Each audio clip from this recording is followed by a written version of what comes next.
हाय, मैं रितेश कुमार राणा आप लोगों को राणा मैथमेटिक्स रिसर्च सेंटर की ओर से धन्यवाद देना चाहता हूं अपने चैनल में जुड़ने के लिए। तो जैसा कि हमारा पिछले वीडियो लेक्चर में हम लोगों ने देखा सुपरपोजिशन थ्योरम। तो बेसिकली सुपरपोजिशन थ्योरम में हम लोगों ने उसके बारे में पढ़ा, एक दो क्वेश्चन भी किए। तो वहाँ पर हमने एक वर्ड यूज़ किया कि सुपरपोजिशंस theorem which is consist of two principle, one is known as linearity and another are known as homogeneity। तो बेसिकली हम यहाँ पर आपको बताना चाहेंगे कि क्या कॉन्सेप्ट है होमोजेनिटी का और क्या कॉन्सेप्ट है लिनियरिटी का। तो एक्चुअली में किसी सर्किट में यदि कहे कि ये सर्किट होमोजेनियस है तो हम लोग कैसे समझेंगे कि ये होमोजेनियस है और कैसे लीनियर है। तो हम लोग लीनियरिटी और होमोजेनिटी प्रिंसिपल दोनों ही चीज़ के बारे में एक ब्रीफ इंट्रोडक्शन देखेंगे। तो सपोज दैट कि हमारा एक सर्किट, कोई भी हम एक आर्बिट्री सर्किट ले रहे हैं, ठीक है। सर्किट में हम लोग ऑपरेट करके दिखा रहे हैं कि क्या ऐसा चीज़ होगा जो अगर सर्किट फॉलो करे तो हम लोग कहेंगे कि वो सर्किट होमोजेनियस है, और क्या ऐसा कैरेक्टरिस्टिक्स होगा उस सर्किट का जो अगर फॉलो करे तो हम लोग कहेंगे कि वो सर्किट लीनियर है। जैसे मान लीजिए कोई भी आर्बिट्री सर्किट ले लिया, सपोज दैट एक वोल्टेज, एक रेजिस्टेंस। अच्छा, वोल्टेज सोर्स के सीरीज में रेजिस्टेंस को लेते हैं तो थोड़ा इंपॉर्टेंस बढ़ जाता है, तो हम लोग सीरीज में ले लिए। अब मान लिया कि यहाँ पे हमारा एक रेजिस्टेंस ले लिया। सपोज दैट कि यहाँ का रेजिस्टेंस मान लीजिए हमारा 4 ओम है, यहाँ का रेजिस्टेंस मान लीजिए 2 ओम है, और यहाँ का रेजिस्टेंस 2 ओम है, और यहाँ पर जो वोल्टेज है वो मान लेते हैं हमारा 8 वोल्ट है। ओके, ये हमारा एक आर्बिट्री सर्किट टेक किए। तो मान लेते हैं कि ये लोड है और लोड का करंट कुछ है, तो इस करंट को हम लोग कैलकुलेट कर सकते हैं। तो कैसे? तो देखिए, ये दोनों पैरेलल हो गया, यहाँ का करंट निकालेंगे और करंट डिवाइडर रूल के थ्रू यहाँ से हम लोग निकालेंगे। तो यहाँ का जो करंट है, सपोज दैट हमको यहाँ का करंट निकालना है IS। ओके, तो ये IS कैसे निकलेगा? तो ये दोनों क्या है? पैरेलल। ओके, तो पैरेलल जब होगा तो 2 और 2 का पैरेलल क्या हो जाता है? अगर सेम रेजिस्टेंस है तो जितना नंबर ऑफ रजिस्टर है उतना से डिवाइड हो जाएगा। तो 2 डिवाइडेड बाई 2 मतलब R, ये इसका value divided by total number of register, तो कितना है? 2। तो ये कितना हो जाएगा? 1। या तो ऐसे भी कर सकते हैं 2 × 2, 2 + 2 = 1। तो यहाँ पर क्या आया? इक्विवेलेंट 1। और यहाँ पर कितना है? 4। तो यहाँ सपोज दैट हम लोग कर देते हैं 10, थोड़ा अच्छा रहेगा, ठीक है, समझने के लिए। ये हमारा कितना हो गया? 10 वोल्ट। अब देखिए यहाँ पर आया 1 और यहाँ 5, तो IS कितना आ गया? तो हमारा R इक्विवेलेंट है, R इक्विवेलेंट 2 × 2 + 2 + 2 + 4 = 5 ओम। तो हम लोग अगर IS की बात करें तो IS = क्या हो जा रहा है हमारा? हो रहा है V/R इक्विवेलेंट। तो V कितना? 10/5। यहाँ पर हमारा 2 एम्पियर। अब देखिए, अगर यहाँ पर 2 एम्पियर है तो हम लोग देखेंगे कि सेम रेजिस्टेंस है तो करंट क्या होगा? सेम जाएगा। तो 1 एम्पियर करंट यहाँ आएगा, 1 एम्पियर करंट यहाँ आएगा। अदरवाइज आप यहाँ पर करंट डिस्ट्रीब्यूशन लॉ लगा सकते हैं, ठीक है, करंट डिवाइडर रूल। तो करंट डिवीजन रूल में IL अगर निकालना हो, IL into total input current IS, ठीक है, अपोजिट रजिस्टर जिसमें निकालना है इसके अपोजिट वाला 2 डिवाइडेड बाय टोटल 2 + 2, 2 + 2। तो IS का वैल्यू पता है हमको कि 2 आया हुआ है, तो 2 × 2, 2 + 2, 1 एम्पियर। तो यहाँ पर हमारा करंट क्या है? 1 एम्पियर, ठीक है। अब देखिए, जस्ट इसी सर्किट में अगर वोल्टेज को मान लिया कि K टाइम्स स्केल्ड कर रहे हैं, K टाइम्स स्केल्ड करने का मतलब है कि वोल्टेज को बढ़ा दे रहे हैं, 2 गुना कर दे रहे हैं। जी, इस वोल्टेज को हम कर दिए 2 टाइम्स, इसका मतलब कर दिए यहाँ पर 20 वोल्ट, इसका मतलब इसको कर दिए 2 टाइम्स, 2 टाइम्स। तो IS का वैल्यू पर क्या इफेक्ट पड़ेगा? तो IS, तो इक्विवेलेंट रेजिस्टेंस पर तो कोई इफेक्ट नहीं पड़ेगा, R इक्विवेलेंट। अच्छा, यहाँ भी 1 एम्पियर करंट था, 1 एम्पियर करंट। ओके, सभी जगह निकाल चुके हैं। वोल्टेज भी सेम होगा, R इक्विवेलेंट हमारा क्या होगा? वही 5 ओम होगा, ठीक है, 5 ओम। अब देखिए हमारा IS = क्या हो रहा है? तो IS = अब हो गया 20 डिवाइडेड बाय 5 इसका मतलब ये हो गया 4 एम्पियर। अगर ये 4 एम्पियर तो ये 2 एम्पियर 2 एम्पियर। इसका मतलब क्या हो गया कि I is equals to 2 ampere और IL is equals to 2 ampere. इसका मतलब हमको देखने को क्या मिल रहा है कि यदि इसका एक्साइटेशन मतलब इनपुट वोल्टेज को 2 टाइम्स कर रहे हैं तो सभी ब्रांच का करंट क्या हो रहा है, 2 टाइम्स हो रहा है। इसका मतलब कि यदि इसका इनपुट को अगर k टाइम्स स्केल कर रहे हैं तो हमारा आउटपुट करंट जो भी होगा सर्किट के जिस जगह पर हम लोग आउटपुट लेना चाहेंगे वो 2 टाइम्स स्केल हो जा रहा है। इसका मतलब कि सभी जगह पर करंट का जो फ्लो है वो होमोजीनियस है। होमोजीनियस का मतलब क्या होता है कि समान रूप से है। अगर हम लोग इसको स्केल कर रहे हैं तो सभी जगह पर स्केल हो जा रहा है, तो इसको हम लोग बोलते हैं होमोजीनियस। तो बेसिकली अगर इस टाइप का अगर प्रिंसिपल फॉलो हो रहा है तो हम लोग इसको क्या कहेंगे, होमोजीनियस। अगर k का वैल्यू माइनस में रख दें, अगर इस पोलैरिटी को अपोजिट कर दें, सपोज दैट अगर अपोजिट कर दें यहाँ पर -20 वोल्ट, तो उस जगह पर क्या होगा, IS का करंट जो आएगा वो इस डायरेक्शन में आएगा। ये करंट क्या हो जाएगा, नेगेटिव में आएगा। ओके, वैल्यू पर इफेक्ट नहीं पड़ेगा, नेगेटिव। ये नेगेटिव में आएगा तो ये करंट एक्चुअल में इधर से जो है सो नेगेटिव में आ जाएगा। यहाँ भी करंट नेगेटिव, यहाँ भी करंट नेगेटिव। कहने का मतलब है कि यहाँ अगर -10 वोल्ट लेंगे तो -2 एम्पियर, -1 एम्पियर, -1 एम्पियर। इसका मतलब क्या है कि इसको अगर माइनस से स्केल कर रहे हैं, -1 से, तो हमारा इफेक्ट क्या हो रहा है, माइनस। अब देखिए कोई कहे कि ये तो होमोजीनियस सर्किट अगर ये है तो हम लोग नॉन होमोजीनियस सर्किट किसको बोलेंगे। तो चलिए अगर हम लोग एक डायड ले लेते हैं, सपोज दैट ले लिए हम डायड ले लिए। अब यहाँ पर क्या हो रहा है कि ये पोलैरिटी जब दे रहे हैं तो ये ऑन हो रहा है, तो यहाँ पर करंट का वैल्यू कुछ मिल रहा है। अगर यहाँ पर पोलैरिटी को सपोज दैट चेंज कर देते हैं, ये अब यहाँ -V से कर रहे हैं तो ये डायड ऑफ है, तो यहाँ पर करंट क्या हो गया, 0। इसका मतलब क्या हुआ कि वहाँ पर तो नेगेटिव टाइम्स स्केल्ड नहीं हुआ। तो इस टाइप का जो सर्किट आप देख रहे हैं ये हमारा नॉन होमोजेनियस सर्किट है। तो होमोजेनियस सर्किट क्या होता है कि हर जगह करंट का वैल्यू समान रूप से स्केल होते चला जाता है। आप लोगों को समझ में आया होगा होमोजेनियस। अच्छा, लीनियरिटी क्या होता है कि यदि हम लोग 2 और मोर देन 2 इनपुट्स अगर हम लोग प्रोवाइड करते हैं विथ स्केलिंग, मान लीजिए कि यहाँ पर हम यहाँ का वोल्टेज जो है कि K1 यानी कि K1 का वैल्यू और K2 का वैल्यू रख देता हूँ 2 इंटू, ठीक है, 10 प्लस 3 इंटू 10। अगर ये वोल्टेज इनपुट दे रहे हैं 2 इंटू 10 प्लस इतना, तो यहाँ पर करंट का भी जो स्केल हो रहा है, यहाँ पर करंट जो हो रहा है ये आएगा 2 into IS plus 3 into IS। यहाँ भी जो आ रहा है आउटपुट में, जो आउटपुट करंट आ रहा है ये भी आएगा 2 into IL plus 3 into IL। इसका मतलब क्या हुआ कि जिस तरह हम लोग लीनियर कॉम्बिनेशन दे रहे हैं इनपुट में, उसी तरह आउटपुट में भी लीनियर कॉम्बिनेशन आना चाहिए। तो हम लोग कहेंगे कि ये सर्किट क्या है, लीनियर है। ठीक है, अब हम लोग ये सर्किट में देख लिए कि क्या लीनियर और क्या होमोजेनियस होता है। अब हम लोग बात करते हैं थोड़ा सिंबॉलिक वे में और डिफरेंट वे में। ठीक है, तो ये सर्किट को मान लिया कि सिस्टम है, सपोज दैट, ठीक है, मान लिया कि ये सर्किट जो है एक सिस्टम है, तो हम लोग मान लिए कि ये हमारा सिस्टम है। ओके, सिस्टम है, यहाँ पर हम लोग इनपुट जो डाल रहे हैं वो क्या है, x1 ऑफ t। तो अगर मान लेते हैं x1 ऑफ t के लिए आउटपुट हमारा क्या आ रहा है, y1 ऑफ t। ठीक है, तो पार्टिकुलर किसी सिस्टम में अगर x1 t हम लोग इनपुट करते हैं और इसका आउटपुट हमारा y1 ऑफ t मिल रहा है। अब हम लोग क्या कर रहे हैं, जस्ट इसी सिस्टम में K1 से इसको स्केल्ड कर दिए। स्केल्ड करने के बाद यदि सेम सिस्टम से ये हमारा आउटपुट जो आ रहा है वो K1 times y1 of t, जैसा कि आप लोग देख रहे थे कि अगर इनपुट को K टाइम्स स्केल कर रहे थे तो आउटपुट में भी K टाइम्स स्केल्ड हो जा रहा था।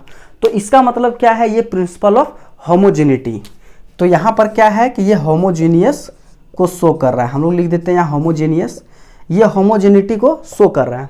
फिर अब अगर हम लोग इसमें x2 डाल देते हैं सेम सिस्टम में, ओके, सिस्टम में, और आउटपुट हमारा y2 ऑफ t आ रहा है। फिर से इसको स्केल करते हैं K2 x2 of t same system में अगर इनपुट करते हैं तो हमारा आउटपुट क्या आ रहा है, सिस्टम में अब हमारा आउटपुट क्या आ रहा है, K2 times Y2 of T। अब हम लोग क्या करते हैं कि वेटेड सम ऑफ इनपुट्स, ठीक है, अब इसका सम ऑफ इनपुट्स को अगर इस सिस्टम में करेंगे तो आउटपुट में क्या आना चाहिए, तो ये भी हमारा क्या हो गया, होमोजेनिटी। यहां पर भी हमको होमोजेनिटी देखने को मिल रहा है, ठीक है। अब हम लोग क्या कर सकते हैं कि K1 into X1T plus K2 into X2T, K2 into X2T, अगर ये किसी सिस्टम में मान लो प्रोवाइड कर दिए, सपोज दैट ये सिस्टम है, तो यहाँ पर हमारा आउटपुट आना चाहिए K1 Y1 of T plus K2 Y2 of T। तो अगर ऐसा हो रहा है कि weighted sum of linear combination of inputs are linear combination of inputs are provided to a system, then output will be also a linear combination in form of linear combinations, then this system are known as linear system। तो ये क्या कर रहा है, ये show कर रहा है कि ये लीनियर है, ठीक है। तो ये शो कर रहा है कि सिस्टम लीनियर है। इसका मतलब कि यदि कोई सिस्टम होमोजेनियस है तो यदि उसका एक्साइटेशन या उसका इनपुट को k टाइम्स स्केल करते हैं तो इंटायर सर्किट का जो वैल्यू है वो k टाइम्स अगर इंक्रीज कर रहा है तो कहेंगे वो सर्किट होमोजेनियस है। यदि हम लोग वेटेड सम ऑफ इनपुट्स डालें तो उसी वेटेड सम ऑफ आउटपुट के फॉर्म में अगर हमारा आउटपुट आ रहा है तो हम लोग कहेंगे कि ये सिस्टम क्या है, लीनियर है। तो बेसिकली ये टॉपिक को यहीं पर समाप्त करते हैं, concept of linear combination, linearity and homogeneity. अब हम लोग नेक्स्ट टॉपिक चलेंगे थेवेनिन रेजिस्टेंस, जो मोस्ट इंपॉर्टेंट है। तो सबसे पहले थेवेनिन थ्योरम स्टार्ट करने से पहले हम लोग थेवेनिन रेजिस्टेंस के बारे में पढ़ेंगे, ठीक है। तो थेवेनिन या नॉर्टन्स दोनों ही तरह का सर्किट हो, चाहे आप MPT हो, MPT maximum power transfer theorem, तो इस जगह पर हम लोग को RTH का वैल्यू फाइंड करना होता है सर्किट में। तो डिफरेंट प्रोसीजर हैं। तो लिखेंगे कॉन्सेप्ट ऑफ कैलकुलेशन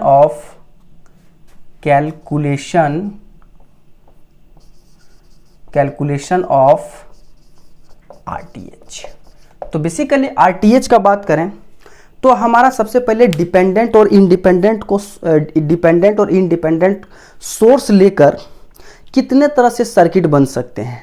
तो डिफरेंट सर्किट में हम लोग RTH का वैल्यू कैसे निकालते हैं वो हम लोग देखेंगे। तो सपोज दैट कि यदि हमारा कोई सर्किट है जिसमें क्या हो रहा है कि circuit containing only independent sources,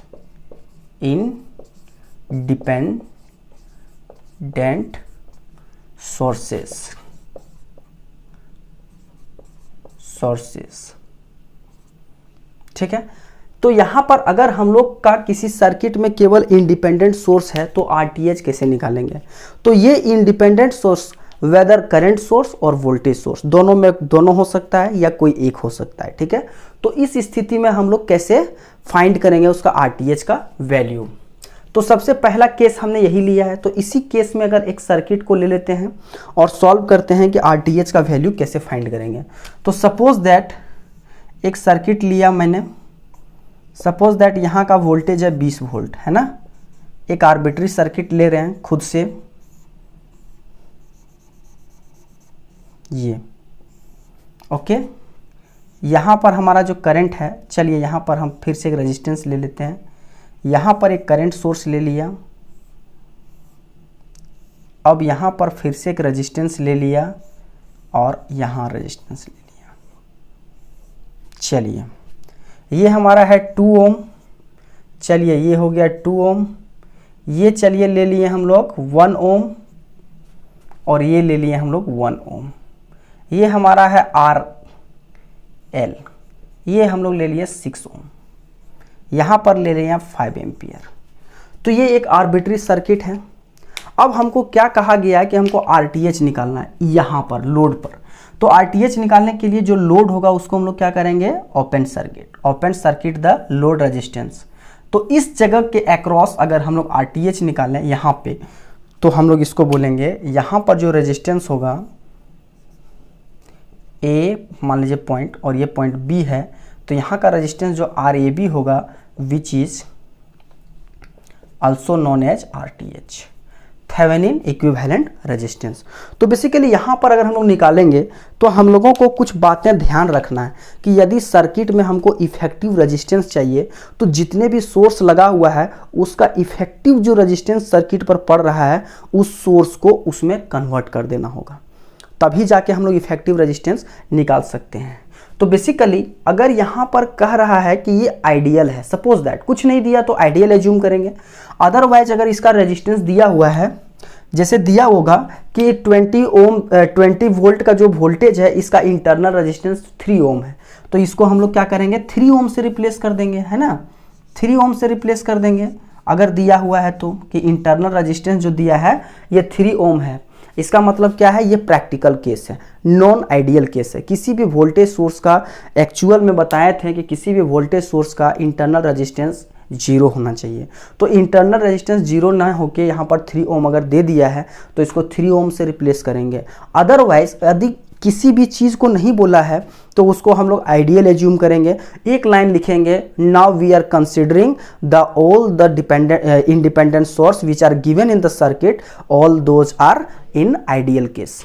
तो हम लोग आइडियल केस बोल के उसको हम लोग शॉर्ट सर्किट करेंगे। इसका इंटरनल रेजिस्टेंस आइडियली क्या होना चाहिए, 0, और अगर 0 किसी का रेजिस्टेंस है तो इसका मतलब क्या है कि वो शॉर्ट सर्किट। तो फर्स्ट पॉइंट ध्यान रखना ये है कि all the independent voltage source which is replaced as a short circuit. तो यहां पर लिखेंगे कि all the ideal voltage source replaced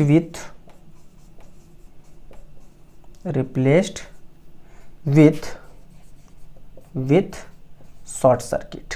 चलिए एक पॉइंट आप रिमेंबर रखिए। Next current source. तो करंट सोर्स का आप लोगों को पहले ही मैंने आइडिया दिया था, यदि प्रैक्टिकल केस है तो हम लोग क्या करेंगे कि जस्ट इसके पैरेलल में लगता है। तो यहाँ पर हम लोग अगर ये प्रैक्टिकल केस है तो जस्ट इसके पैरेलल में एक रेजिस्टेंस को हम लोग लगा सकते हैं कि यदि बोल दे कि इसका इंटरनल रेजिस्टेंस 5 ओम है तो यहाँ पर पैरेलल में 5 ओम रेजिस्टेंस इसके जगह पर लगा सकते हैं। जैसे अगर 5 ओम इसका इंटरनल रेजिस्टेंस है तो यहाँ पर हम लोग 5 ओम लगाएंगे और प्रैक्टिकल जो होगा इसको हटा देंगे, तो ये हमारा इस तरफ 5 ओम हो जाएगा। यदि कहा जाए कि ये प्रैक्टिकल है और अगर इसका इंटरनल रेजिस्टेंस 5 ओम है तो, या कुछ भी है, और यदि ये आइडियल है तो आइडियली इसका क्या होता है, रेजिस्टेंस इनफाइनाइट।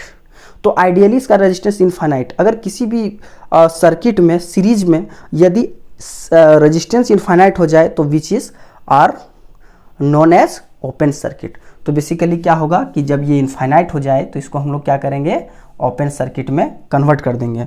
तो नेक्स्ट हम लोग लिखेंगे कि all the ideal voltage source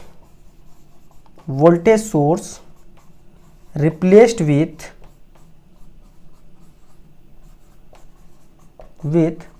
open circuit. Okay, open circuit. तो जितने भी हैं आइडियल वोल्टेज सोर्स इसको क्या करेंगे हम लोग, ओपन सर्किट। अब हम लोग इजीली देखेंगे कि सर्किट में सिर्फ रेजिस्टेंस है।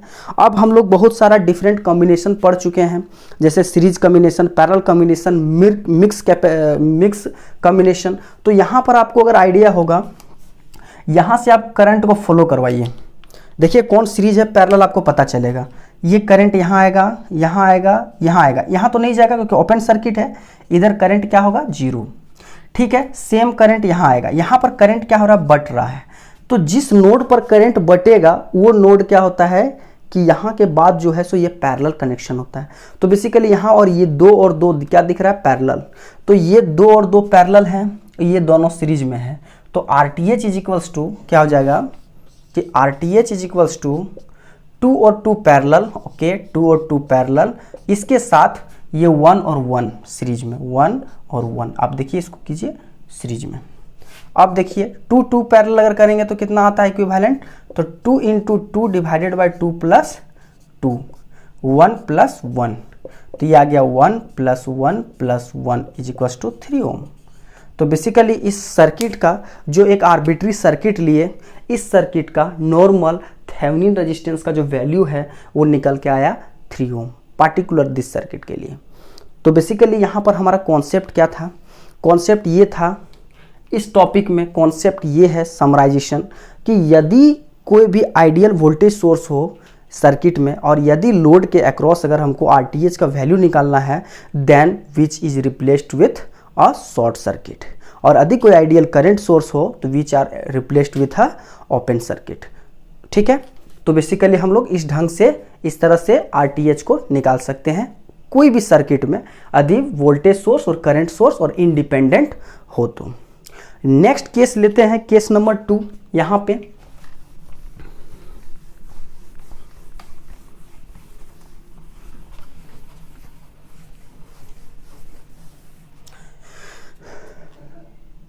केस नंबर 2 कि सर्किट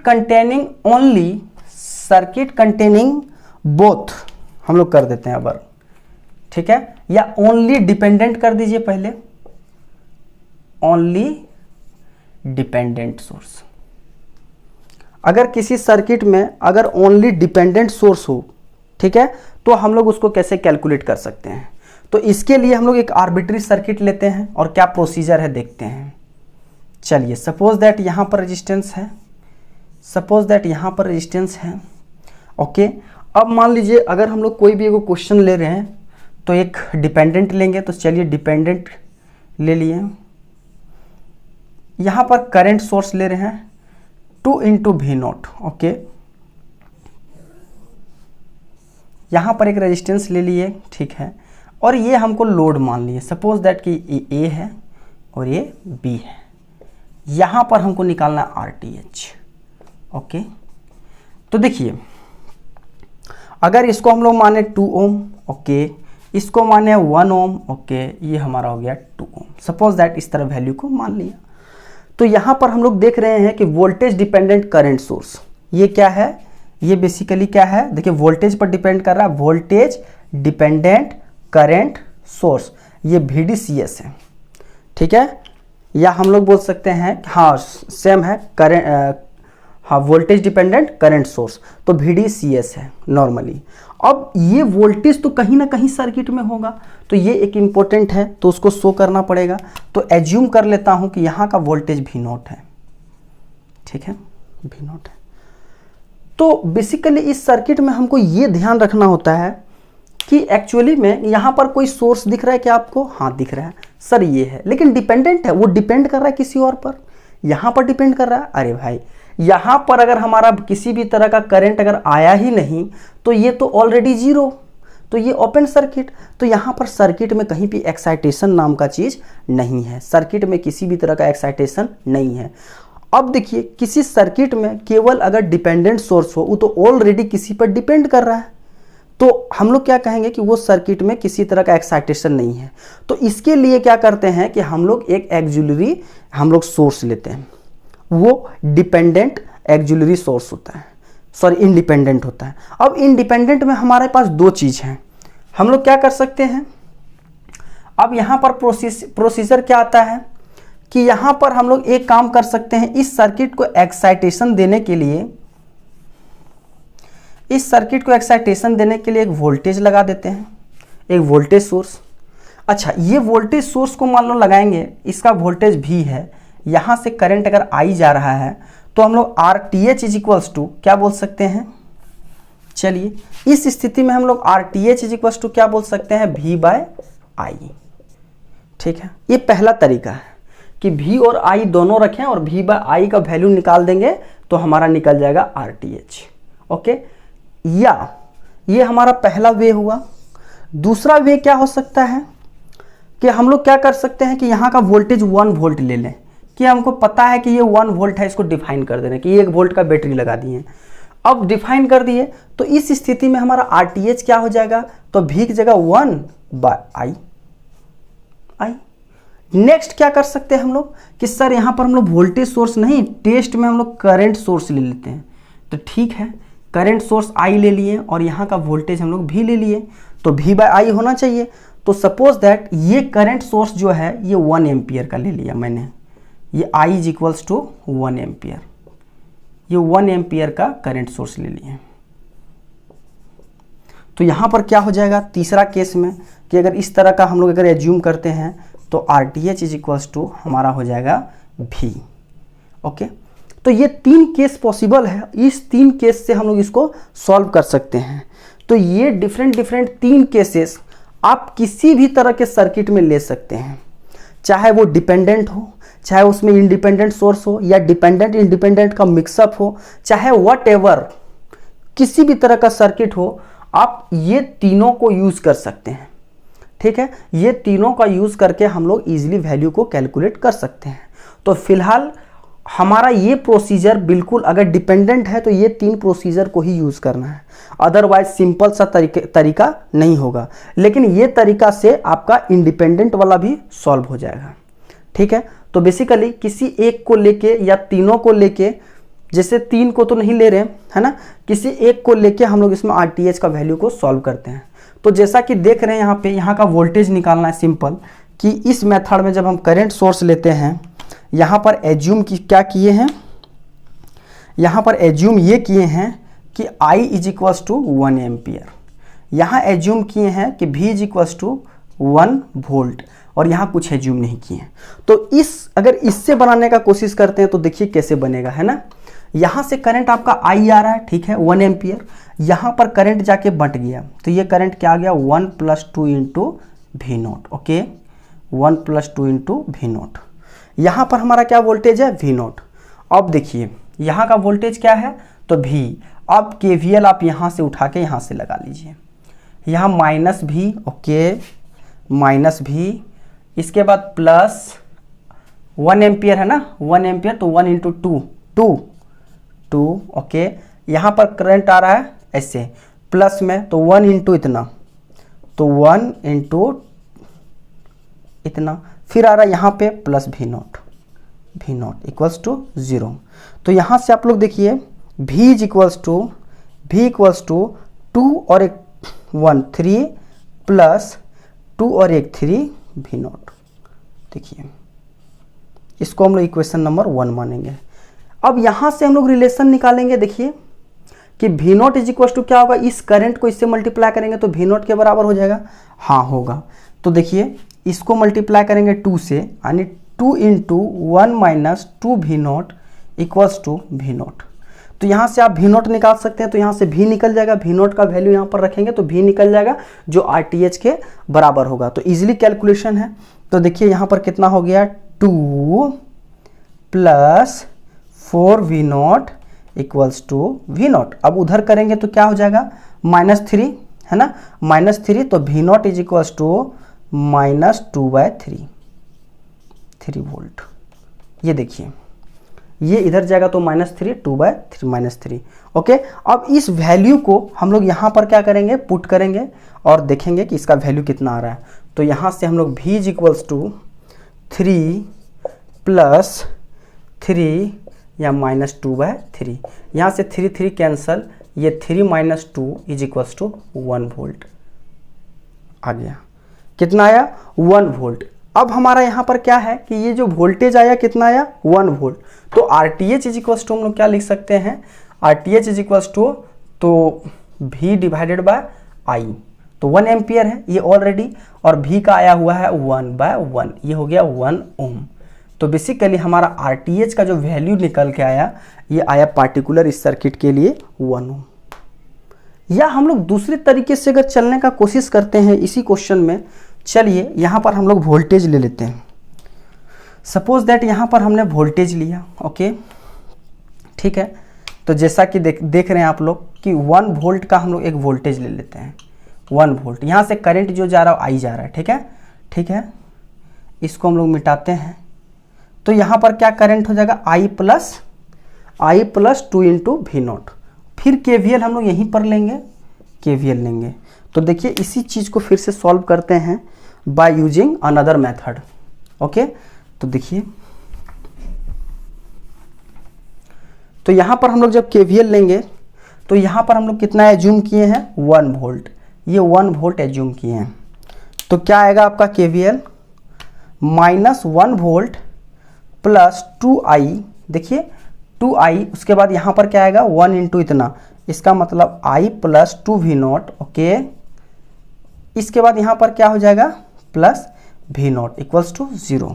तो यहाँ पर क्या हो गया 1, ओके 1 को इधर कर दिए तो 1 equals to 2 plus 1 3, okay 3I plus 3V0, देखिए 3V0 ये आया। 1 is equals to 3I plus 3V0। अब V0 का वैल्यू यहीं से निकाल सकते हैं, V0 और I का वैल्यू। तो देखिए, तो इतना करंट है इंटू इतना resistance is equals to V0, तो V0 is equals to 2 into I plus 2V0। Okay, अब यहाँ से हम लोग निकाल सकते हैं, देखिए यहाँ 2 to 4 इधर आएगा, 3V0 इक्वल्स टू 2I। तो यहाँ पर हम लोग V0 को I के टर्म में कन्वर्ट करेंगे। V0 इज इक्वल्स टू क्या आ गया, V0 is equals to -2/3I। देखिए V0 is equals to -2/3I। अब हम लोग इस वैल्यू को जब यहाँ पर पुटअप करेंगे तो देखिए क्या आता है, ठीक है।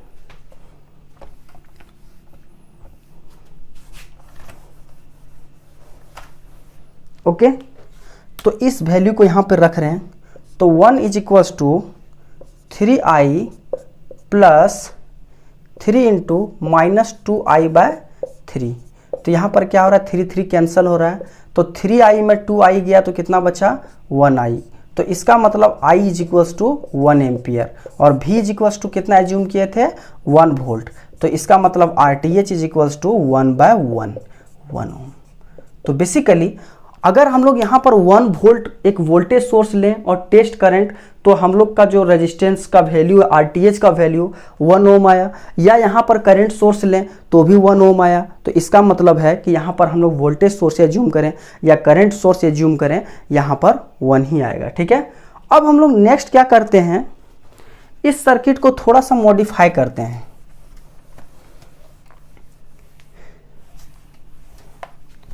इस सर्किट को थोड़ा सा मॉडिफाई करते हैं।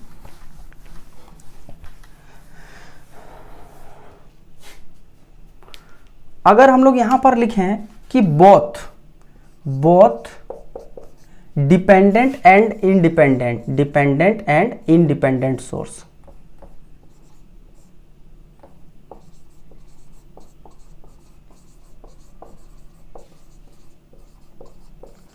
अगर दोनों ही डिपेंडेंट और इंडिपेंडेंट सोर्स अगर सर्किट में आ जाए तो क्या होगा। तो देखिए हम लोग मान लेते हैं सिंपल सा कि 10 वोल्ट का यहाँ पर एक रेजिस्टेंस, ओके, यहाँ पर हम लोग मान लिए R, ठीक है। यहाँ पर हम लोग मान लेते हैं एक सोर्स, डिपेंडेंट सोर्स, ठीक है, और यहाँ पर फिर मानते हैं रेजिस्टेंस, और चलिए सपोज दैट निकालना यहाँ पे RTH, ओके। तो यहाँ पर हम लोग क्या करते हैं, यहाँ का वोल्टेज मान लेते हैं 4 वोल्ट है, ये मान लेते हैं 1 ओम है, ठीक है, और ठीक है 1 ओम है। और थोड़ा सा सर्किट को और भी कुछ कॉम्प्लिकेट किया जाए, चलिए कोई बात नहीं है, ये फिर से मान लेते हैं 2V0, सपोज दैट यहाँ का वोल्टेज है हमारा V0, ओके, ठीक है। यहाँ पर हम लोग ले लेते हैं 2 एम्पियर, 2 ओम, ये हमारा पॉइंट E, ये पॉइंट P। अगर इस तरह का सर्किट हो तो RTH कैसे निकालेंगे। तो बाबू हम लोग पहले ही आपको बता चुके हैं कि यहाँ पर जो डिपेंडेंट है उसके लिए तो हम लोग पहले ही प्रोसीजर बता चुके हैं कि जब RTH कैलकुलेट करेंगे तो इसको क्या कर देंगे, शॉर्ट सर्किट। यदि कोई इंडिपेंडेंट यहाँ करंट सोर्स आ जाए तो उसको क्या कर देंगे, ओपन सर्किट, और इसको टच नहीं करेंगे, इसको एज इट इज रहने देंगे और सॉल्व करने का प्रयास करेंगे। तो यहाँ पर अगर इसको शॉर्ट सर्किट अगर कर देंगे RTH निकालते समय, हम लोग क्या करेंगे, डिपेंडेंट है तो एक मान लीजिए 1 वोल्ट का टेस्ट वोल्टेज ले लिए, ये 1 वोल्ट है, करंट मान लिया I है, तो इसको यहाँ पर क्या कर देंगे, शॉर्ट, चलिए इंटरनल में कन्वर्ट कर दिए, इसको टच नहीं करेंगे। अब हमारा कैलकुलेशन का जो पार्ट है वो समथिंग सेम आ गया। अब हम लोग क्या करेंगे, इधर से आई आया, आई प्लस 2i, यहाँ से करंट क्या आ गया, आई प्लस 2v0, है ना। आई प्लस 2v0, यहाँ से हम लोग KVL उठाएंगे तो क्या आएगा, -1 वोल्ट प्लस 2i प्लस, इधर से हम लोग चलेंगे तो माइनस आ रहा है ना, तो -v0 लिख लो, कोई दिक्कत नहीं, -v0 इक्वल्स टू 0। तो यहाँ से देखने को मिल रहा है कि 2i is equals to v0 plus 1, equation number 1। Next हम लोग यहाँ से देखेंगे कि v0 इज इक्वल्स टू क्या होगा, v0 इज इक्वल्स टू, तो इतना मल्टीप्लाई इतना, बट इधर नेगेटिव में जा रहा है तो माइनस में, तो v0 is equals to minus में होगा i प्लस 2v0। तो यहाँ पर v0 का वैल्यू क्या आ जाएगा, ये माइनस में जाएगा, इधर आएगा प्लस में, तो 3v0 is equals to -i। तो यहाँ पर हम लोग क्या कर सकते हैं, v0 का वैल्यू यहाँ पर रखेंगे, तो v0 is equals to -i/3। अब इसका वैल्यू रखेंगे यहाँ पे, तो कितना आया, 2i equals to -i/3 plus 1, तो i/3 को इधर करेंगे तो 2 प्लस i/3 इक्वल्स टू 1, तो 3 6 7 i/3 इक्वल्स टू 1। तो इसका मतलब हम लोग क्या निकालेंगे, 1/i, i को इधर करेंगे तो 1/i, जिसको हम लोग बोलते हैं RTH, 1/i इक्वल्स टू 7/3। तो बेसिकली यहाँ पर हमारा जो RTH का वैल्यू है वो 7/3 आया। तो बेसिकली हम लोग को कुछ चीज़ों को ध्यान रखना होता है कि यदि हम लोग किसी डिपेंडेंट सोर्स की बात करें या इंडिपेंडेंट सोर्स की बात करें, यदि हम लोग अगर डिपेंडेंट और इंडिपेंडेंट दोनों हैं, तो जब RTH निकालेंगे तो टेस्ट वोल्टेज या टेस्ट करंट को जब हम लोग एज्यूम करेंगे तो all the remaining ideal voltage source and current source which all the ideal voltage source and current source, if it is independent, then you can replace with its internal resistance। तो उसको इसके internal resistance में हम लोग क्या करते हैं, replace कर देते हैं। तो ये हमारा बेसिक सा था concept of homogeneity and linearity and concept of finding the value of RTH। तो बेसिकली नेक्स्ट वीडियो लेक्चर में हम लोग थेवेनिन थ्योरम, नॉर्टन्स थ्योरम को देखेंगे, मैक्सिमम पावर ट्रांसफ़र थ्योरम, उसके बाद टेलीजेंस थ्योरम, रेसिप्रोसिटी थ्योरम और मिलीमन्स थ्योरम। ठीक है, तो ये सभी थ्योरम को देखने के बाद हम लोग चलेंगे ट्रांजिएंट रिस्पांस में। तो फिलहाल इसको यहीं पे समाप्त करते हैं, तब तक के लिए धन्यवाद।